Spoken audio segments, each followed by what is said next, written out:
We trust our memories to guide us, to remind us of what's real. But what happens when your own home starts lying to you? Elliot had lived in his apartment for 3 years. He knew every creaky floorboard, every stubborn cabinet. He had walked these halls 1,000 times. So, why was there a door he had never seen before? It appeared overnight, an old wooden door at the end of the hallway. The pane was cracked, the knob rusted. His pulse quickened. He reached out, hesitant, fingers brushing the cold brass. He tried turning the handle. Locked. Confused, he searched his phone for old pictures of the hallway, scrolling through years of photos. The door wasn't there. But when he looked up, it was waiting. The next morning, Elliot convinced himself it had always been there. He had simply never noticed it before. His mind played tricks on him sometimes. That night, he woke to a noise, a faint creaking, like wood shifting. He turned toward the hallway. The door was open. His breath hitched. The darkness beyond the threshold was suffocating, ink black. A whisper drifted from inside, his own voice calling softly. Elliot, come in. Heart pounding, he grabbed his phone, turning on the flashlight. The room beyond was empty.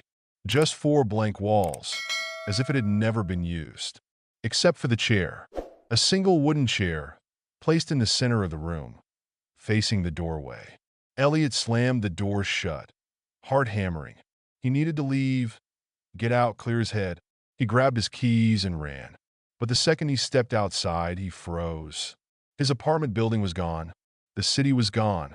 The world was nothing but a stretch of endless black, as if reality had been erased. The only thing that remained was the hallway and the door. A cold realization settled in his chest. He had already stepped through it. He turned, breath shallow. The door stood open again, the chair waiting in the empty void. A quiet certainty bloomed in his mind. This wasn't his home. It never had been.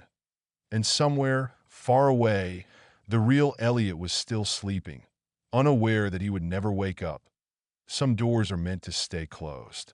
If you enjoyed this story, subscribe, and turn on notifications. Just be sure the doors in your home are where you left them. Photos capture moments, memories frozen in time. But what if something in your pictures started changing on its own? Lena loved photography.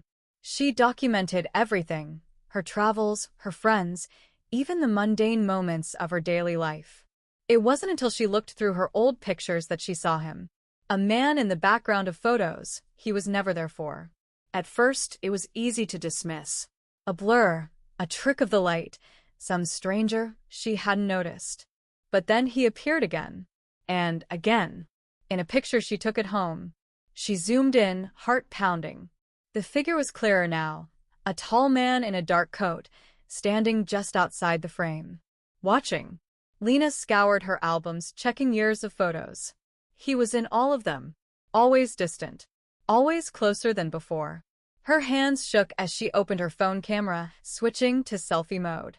She turned slowly, scanning the room. Nothing. But when she checked the photo, he was there, standing behind her. The air grew heavy. Her chest tightened.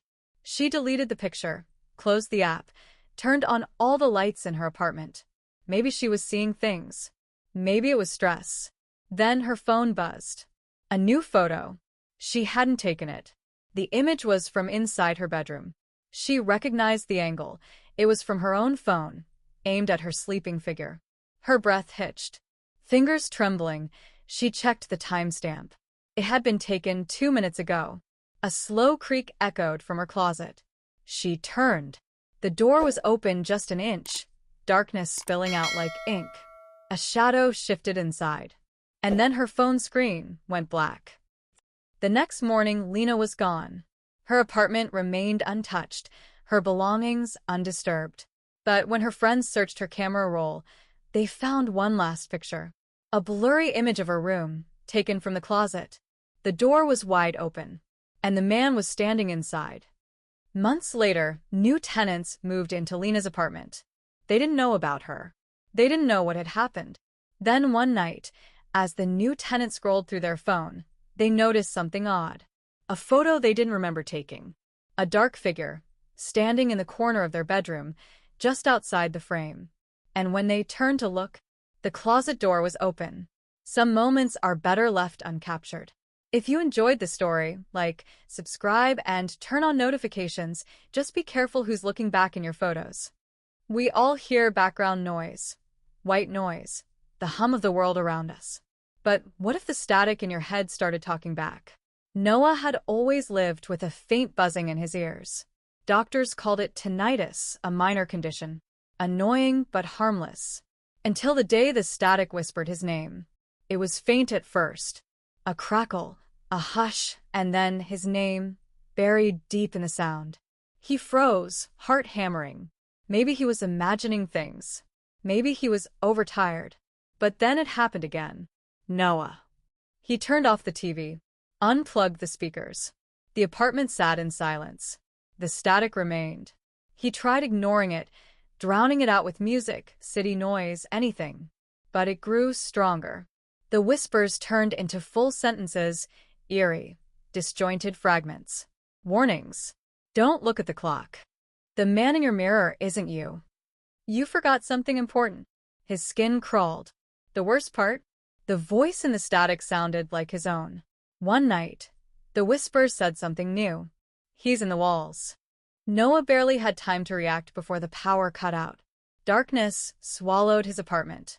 The static roared, no longer a whisper but a deafening chorus of his own voice, screaming. His phone screen flickered to life, flashing images, his bedroom, his hallway, his living room. Each frame showed a shadow standing just out of reach. Then the final message appeared. Turn around. Noah's breath hitched. Slowly he turned. The static stopped. Behind him, his bedroom mirror reflected an empty room. But Noah was no longer in it. The next morning, his apartment was silent. His phone sat untouched. His bed, undisturbed. No one had seen Noah leave. No one ever saw him again.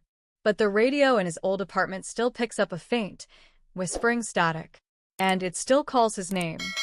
Weeks later, the apartment was rented to a new tenant, a woman named Claire. She hadn't heard the rumors, hadn't known about Noah. To her, it was just a cheap place in the city. Then, one night, she woke to static playing from her phone. She hadn't left it on. Groggy, she picked it up. The screen glitched, flickering between apps before settling on a black screen with a single line of text. You hear it too. The sound intensified. At first, it was just noise, but then, beneath it, words began forming. A voice, distorted, yet familiar. Claire. Her blood ran cold. She checked her reflection in the mirror across the room. The static whispered again. Don't look at the clock. Claire's gaze darted toward the digital clock on her nightstand. 3:33 a.m. A soft knock came from inside her closet. The static in her head grew louder. Some noises should never be heard. If you enjoyed this story, like, subscribe, and turn on notifications, but be careful what you listen to in the silence. We all have inner thoughts, a voice in our heads narrating our lives. But what if one day, that voice wasn't yours? For as long as she could remember, Claire had conversations in her mind. A normal inner monologue. Thoughts, reminders, little debates with herself. Until one morning the voice responded. And it wasn't hers. At first it was subtle. A comment here, an unfamiliar phrase there. Something about the tone felt off. Too deliberate, too knowing. She thought she was imagining it, a trick of exhaustion. But then it became clearer, speaking without her prompting. You don't remember, do you? She froze. The voice was calm, patient, like it was waiting. Waiting for her to remember something. Claire ignored it, distracted herself with work, music, TV, anything to drown it out. But the voice wasn't deterred. You need to wake up. Look at your hands. Her stomach churned. She glanced down. For a moment, her hands weren't her own. Her nails were too long. Her skin too pale. The fingers too slender. Then, they were normal again. She gasped, stumbling to the mirror. Her reflection stared back, wide-eyed and trembling. But something was wrong. Her lips were moving. The voice whispered, "See?" Claire squeezed her eyes shut. This isn't real. I'm imagining this.